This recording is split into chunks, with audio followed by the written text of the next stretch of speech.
Hi, in this video I'll be covering Module 1 of Surveying and Geomatics subject, which comes under 3rd semester of K2 curriculum. The Module 1 is all about Introduction to Surveying. It consists of 50% theory and 50% problems. So, the Module 1 is divided into 11 lectures. The first lecture is what we will be doing today.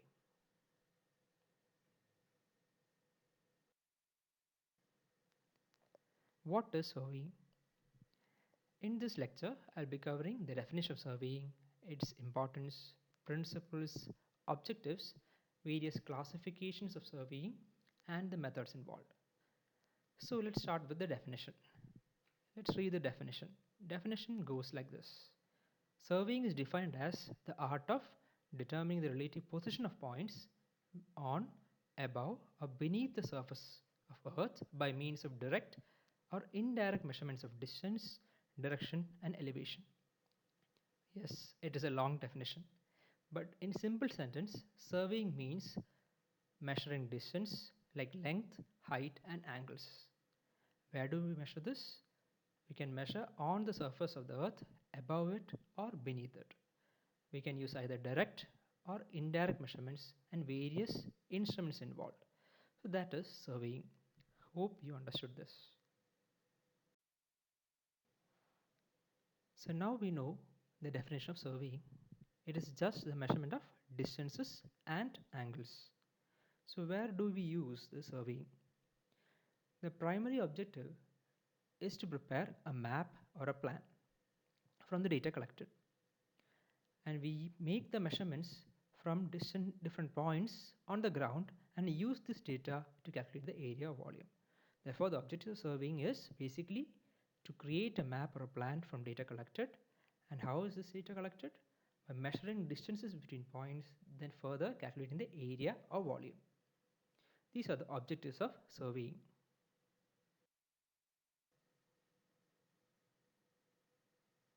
So what is the principle of surveying? The first principle of surveying is to work from whole to part. Let's take a regular plot. For example, a rectangle. The area is given by a formula that we know, length into breadth. But what if the area is an irregular plot, like shown in the figure? In that case, according to this principle, what we have to do is the whole area is divided into small parts, mostly triangles. The triangle used in this type of figure are known as well-conditioned triangles. What is a well-conditioned triangle? A triangle with its angles between 30° and 120° is known as a well-conditioned triangle. Any triangle have three angles, right? They add up to get 180°. So each of these angles should be within the range of 30 to 120 degrees. It is known as a well-conditioned triangle. If all the angles are 60, it is called an ideal triangle or an equilateral triangle, right?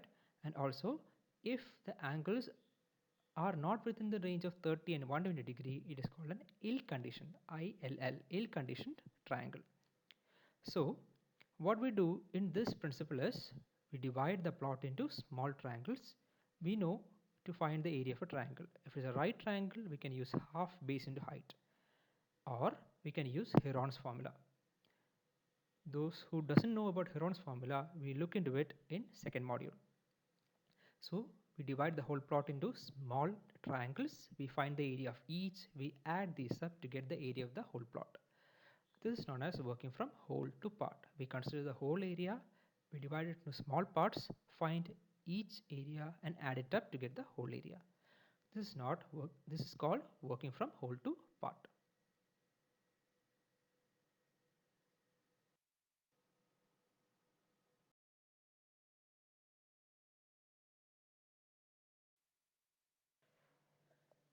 Let us take up the second principle. It states that the location of a new point can be found by measurement from 2 points of reference. That is, we always require 2 reference points that we know, from which we can measure or locate a third point. For example, We know these 2 points A and B. We also know that there is a distance between A and B, and we know that value. There can be 5 different cases. So we know point A and point B and the distance between them. For example, they are 10 meters apart. Okay, now we have to find a point C. Let's take up the first case or the first figure. We have to find the point C. It is at a distance d2 from A and d1 from B. To how to locate C? To locate C, what we have to do is to cut an arc from A and B with a particular distance d1 and d2. So the point of intersection will give us C. This is the first case.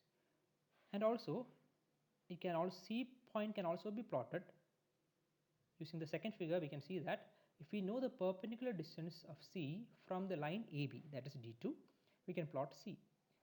Okay, we know C point is at a distance of d2 from AB, we can plot the point C. On the third case, we know the length BC, that is d1, and also in a particular angle. In this way, we can subtend a particular angle from B and extend that line with a distance d1 to find C. And the fourth figure, we have two angles, that is theta 1 and theta 2. Using these two angles, we can draw AC and BC, which intersects at a point to get the point C. The final figure, that is, we know one angle and another distance on a line opposite to that angle.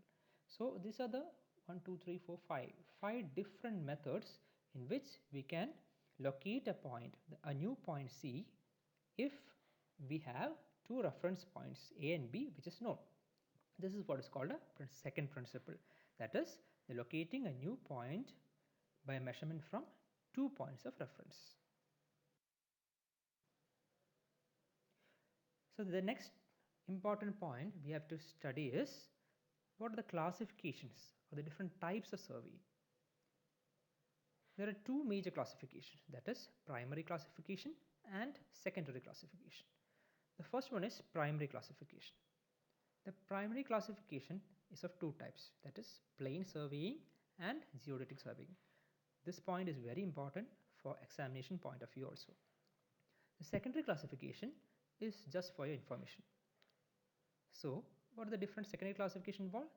Based on instruments used, based on the purpose of survey, based on the nature of field of survey and the method employed. These are different types of secondary classifications. So let's take up each one. So let's see what is primary classification of survey. There are two types, that is plane surveying and geodetic surveying. So in plane surveying, the curvature of Earth is neglected.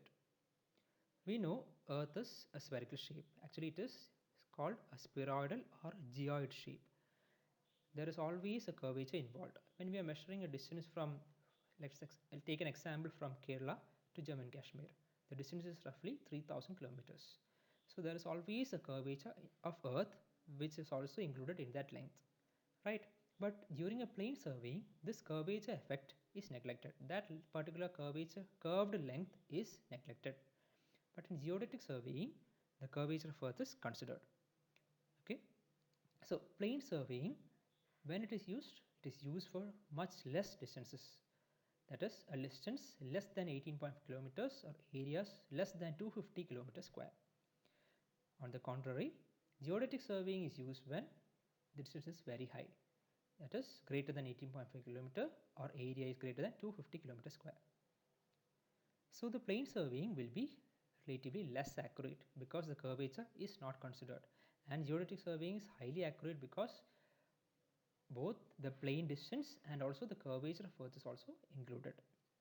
We get the actual distance.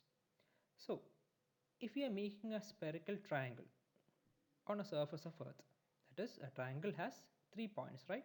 3 points, and if we connect these points, if the distance is very small, these line joining these points will be a straight line. So the spherical triangles formed during a plane surveying are assumed to be plane triangles because there is no curvature involved. But in a geodetic surveying, the curvature is considered because all the triangles are very huge. So The spherical triangles formed are considered as such. There is a spherical effect. So this is the primary classification of survey. This brings us to secondary classification. In primary classification, we have looked into plane surveying and geodetic surveying. In secondary classification, the first one is based on instruments used. In surveying, we use different instruments to measure the length, height, and angles. The first one is chain surveying. We use a chain to measure the length of a land or between two locations. A chain is obsolete these days. It is not used. We use a tape or advanced techniques like EDM or electronic distance measurement, that is lasers are used or total stations are used. A chain survey is an age-old technique. Next instrument used is theodolite. Theodolite is an optical instrument. There are many types of theodolites. Some of the examples are transit theodolite and non-transit theodolite. We will come across these theodolites in second chapter. So theodolite is an optical instrument. It moves and rotates so that we can find the angles between points. We can't measure distances, but we can find the angle between points. That is what theodolite survey is all about.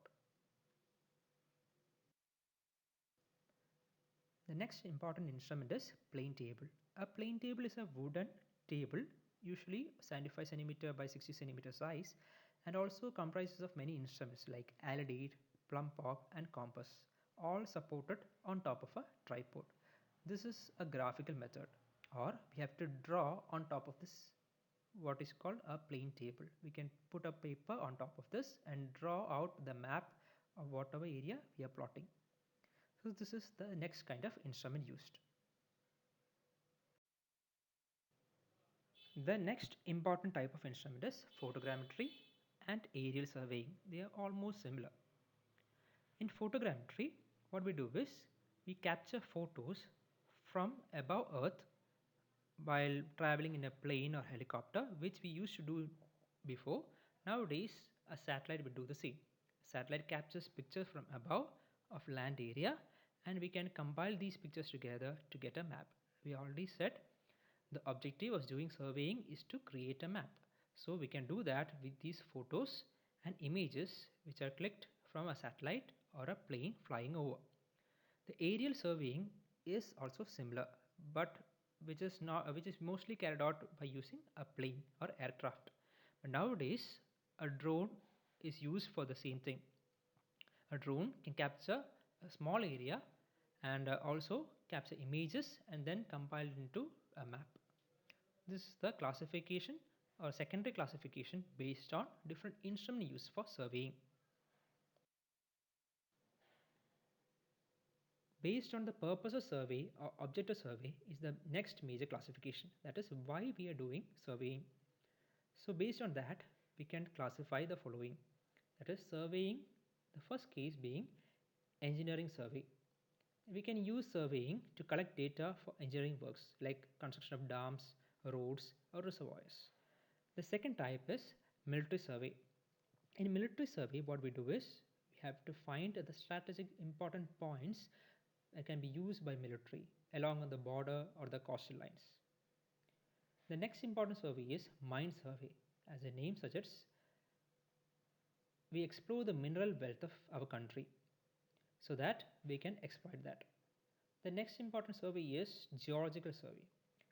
In geological survey, we find the geology of Earth or the different strata of Earth's crust.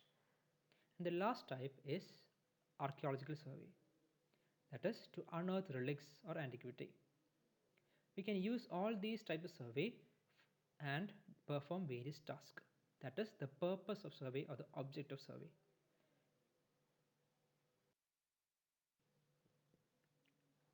The next important classification is based on nature of field of surveying, that is where these surveys are used.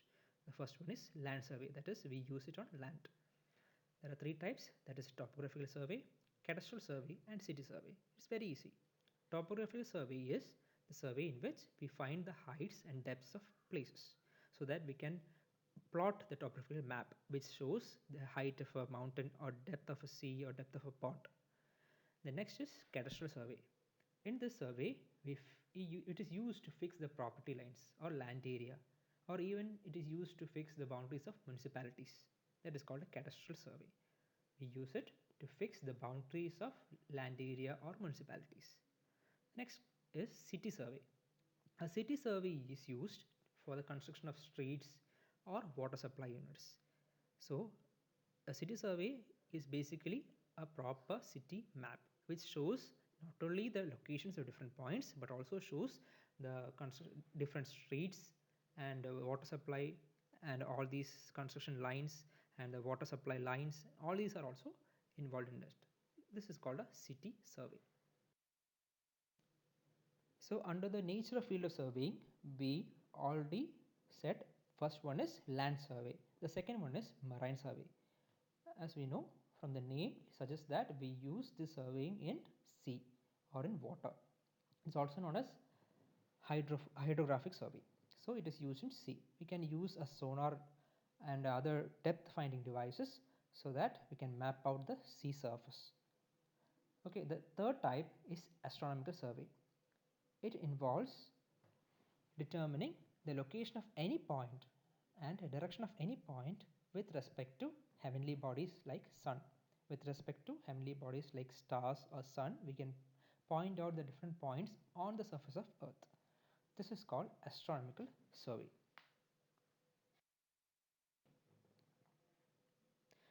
The last type of classification under secondary classification of surveying is based on method employed. There are two types of methods, that is traversing and triangulation. We have already discussed triangulation.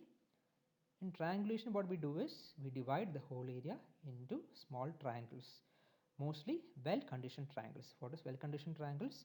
Any triangle with its angles between 30° and 120° is called as a well-conditioned triangle. We connect all these triangles and we find out the area if required. This is called triangulation. So what is traversing? Traversing is a method in which we use angles. To measure angles, what we use is a compass, right? A compass or a theodolite. In this picture, it shows a theodolite or a total station. It's a newer instrument. And mostly we use a compass, right? A compass, we can measure the angles between each and every line so that we can plot any particular shape or size. This traversing may be two types, that is closed traverse or open traverse. If it's a closed figure, it's a closed traverse. If it's an open figure, it's called as open traverse. So there are two types, triangulation and traversing method. That is triangulation, we divide it into small triangles, the area, and traversing, we use it with a compass. We measure the angles of each point so that we can plot any area. The last topic for today will be methods of surveying. So if we are using survey as a tool to determine the length or angle, then there are three major methods. The first is linear measurements, the second is angular measurements, and third will be graphical methods. The first one is linear measurement. In linear measurement, we measure the length or height. For this, we use a regular tape or a chain. A chain may not be used nowadays, but we commonly use a 5-meter tape at our home.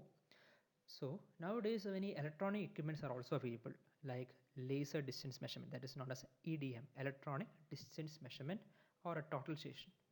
These also all these equipments can also be used to measure a height or a length. The next method is angular measurement. As the name suggests, we measure angles, which gives us the direction in a compass. So we use instruments such as a compass or optical instrument like theodolite for the same. The last method is graphical. In this method, we can measure the area of any land and draw it directly on a piece of paper. For this, we use a plane table. A plane table, as I've already discussed, is a wooden table on top of a tripod. There are many small instruments on top of it which we can use to draw the particular area and plot it on a piece of paper. So these are the different methods involved in surveying. We have to go in detail about each of these methods, that is linear, angular and graphical methods, We'll take up each and everything in 3 different lectures. So let us summarize what we have learned till now. We started off with the definition of surveying. Surveying is the art of measuring distances or angles on, above, or beneath the surface of Earth, which can be measured directly or indirectly. Then we learned about objectives of surveying. There are 3 major objectives, and the most important or primary objective is to make a map or a plan. Then we have to fix a location, measure the distances, calculate the areas and volumes. Then the most important topic in this video will be the principles of surveying. That there are 2 principles, that is, first one is work from whole to part, and the second one is to locate a point with respect to a known reference points, mostly 2 points. Then we discussed about the classification of survey. There are primary classifications and secondary classifications. And then we talked about the methods of surveying. There are 3 methods: linear measurements, angular measurements, and graphical methods. Hope you have understood all these things. We will discuss about linear measurements in the next video. Thank you.